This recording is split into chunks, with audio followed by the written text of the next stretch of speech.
কুমড়োর পরোটা বানাবো, সেই জন্য কুমড়োটা সেদ্ধ হতে বসিয়েছি। কুমড়োগুলো সেদ্ধ হয়েছে কিনা দেখবো। সেদ্ধ হয়ে গেছে, এখন ছেঁকে নেব। কুমড়োটা একটা বাটির মধ্যে নিয়ে নিয়েছি, এখন এভাবে একটু আমি চটকে নেব। ময়দা, নুন আর তেল এখন মেখে নেব। ডো তৈরি হয়ে গেছে, এখন পরোটাগুলো বেলে নেব। একটা ডো নিয়েছি, একটু ময়দা দিয়ে দিলাম, এখন বেলে নেব।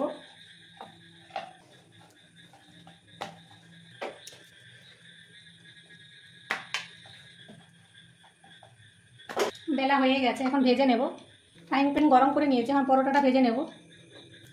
একদিক হয়ে গেছে, উল্টে দেব।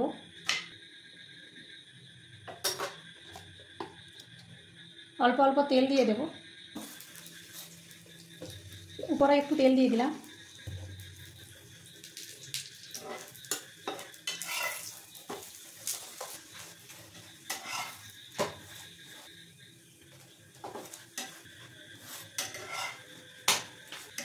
ভাজা হয়ে গেছে, তুলে নেব।